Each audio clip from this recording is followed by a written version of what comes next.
کیونکہ انہیں حاضر و ناظر کی نفی کرنی پڑی. شاہد وہی لفظ آیا یہاں پہ, وما کنت من الشاہدین, نہ آپ شاہدین میں تھے.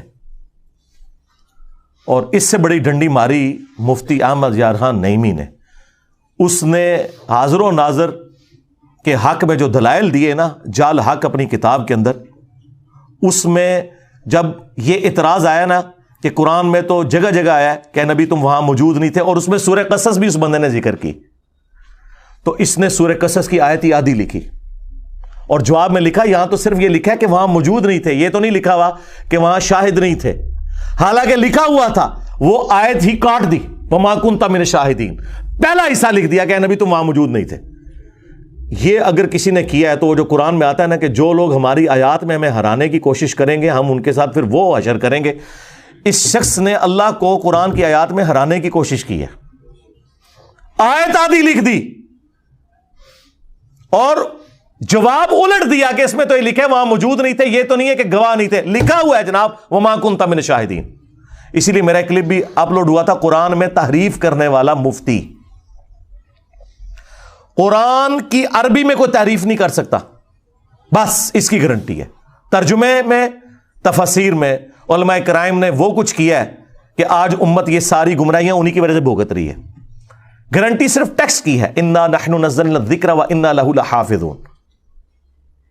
اور وہ جو ترجمے میں بھی ڈنڈی ہے وہ بھی خود ان کے اپنے ترجمے سے پکڑی جاتی ہے. اس لیے میں کہتا ہوں آپ یہ نہ کہیں کہ فلاں کا پڑھو فلاں کا نہ پڑھو, خود ہی جب کوئی پورا ٹوٹالٹی میں قرآن پڑھے گا اسے پتہ چل جائے گا کہ کیا ہوا ہوا ہے. اسی طریقے سے جہاں جہاں کوئی سخت آیات آتی ہیں اور اعلیٰ حضرت کا دل نہیں مانتا اور وہ سمجھتے ہیں یہاں حضور کی گستاخی ہو جائے گی, وہ مخاطب تو رسول اللہ کو کیا ہوتا ہے, لیکن وہ اس کو ہٹا کے اے سننے والے, سورۃ الانعام میں آیا نا کہ وہ نبی سے منہ مانگا معجزہ مانگتے تھے, تو اللہ تعالیٰ نے فرمایا کہ اے نبی اگر تم سے ہو سکے نا تو زمین میں کوئی سرنگ تلاش کر لو یا آسمان میں کوئی سیڑھی لگا لو, ان کو معجزہ لا کے دکھا دو, ہم تو معجزہ نہیں دکھائیں گے.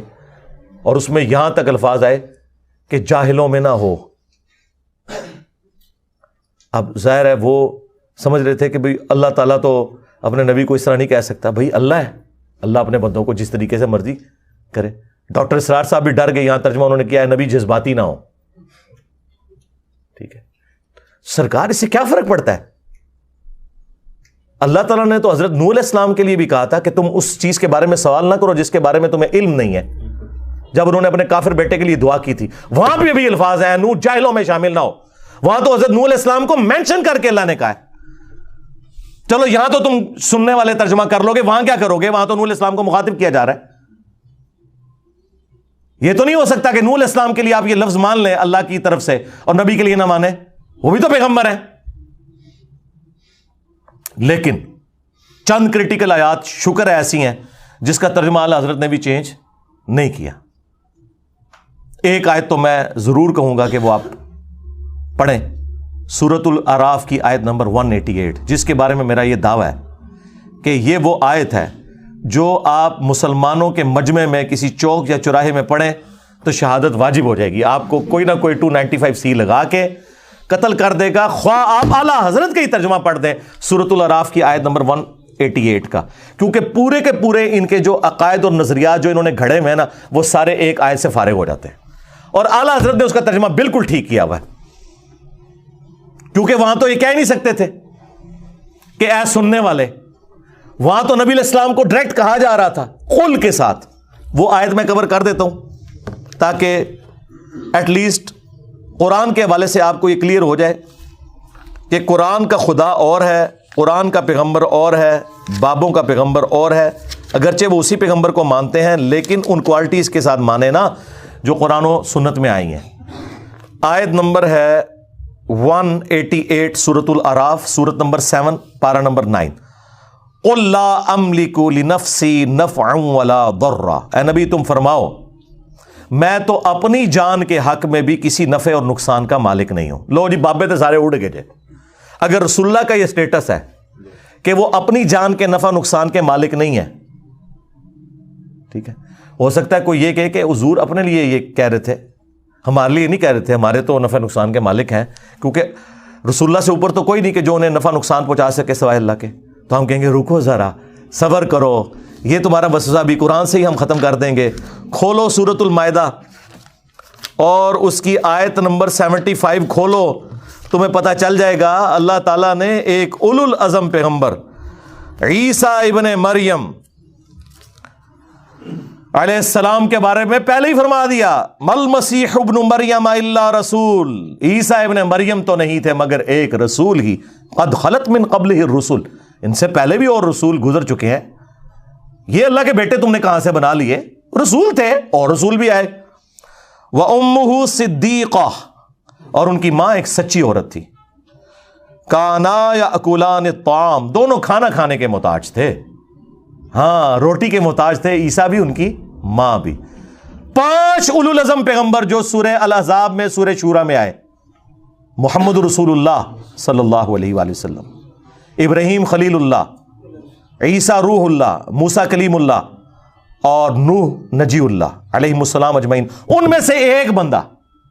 اللہ اکبر. اللہ تعالیٰ فرما رہا ہے کہ کھانا کھانے کے محتاج تھے وہ. انظر کیف نبین لہم الآیات, دیکھو کہ ہم اپنی آیات کس طرح کھول کھول کے بیان کر رہے ہیں. ثم انظر انا یؤفکون, پھر ان کی طرف دیکھو کہاں الٹے پھیرے جاتے ہیں. اس سے زیادہ سمجھایا جا سکتا ہے کہ جو روٹی کھانے کا محتاج ہو وہ تمہارے نفع نقصان کا مالک نہیں ہو سکتا. آپ کہہ رہے ہوں گے شاید میں نے اپنی طرف سے بات کر دی.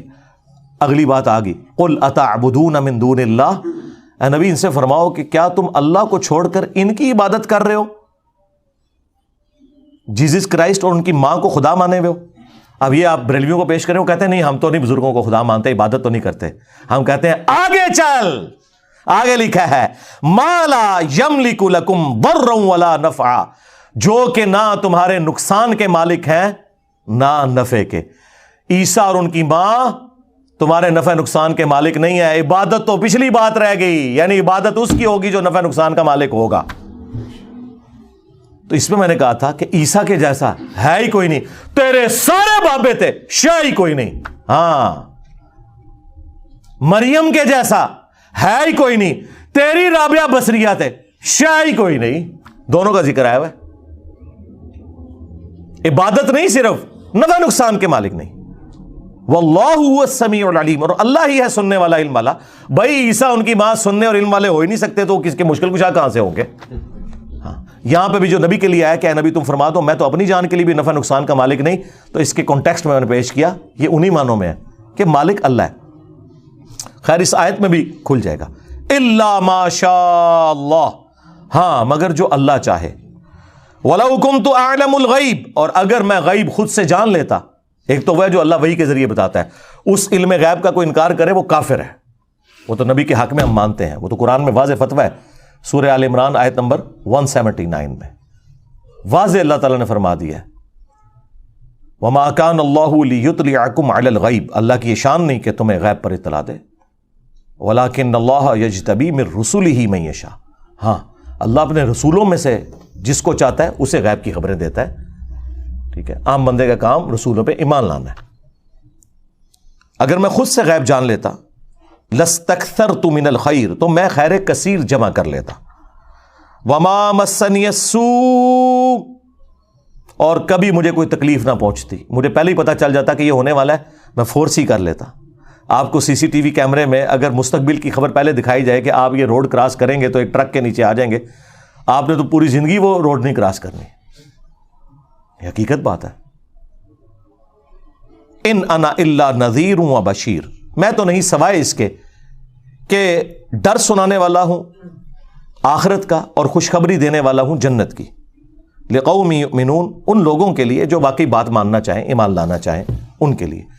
یہ سورۃ الاعراف کی آیت نمبر 188 کا اعلیٰ حضرت نے بالکل صحیح ترجمہ کیا ہے اور خود مان لیا کہ علم الغیب کا عقیدہ کیا ہے, نفع نقصان کا عقیدہ کیا ہے, سب کچھ مان لیا کہ اللہ ہی اللہ ہے. تو یہاں پہ ہم کہتے ہیں کہ اعلیٰ حضرت کا ترجمہ پڑھ لو.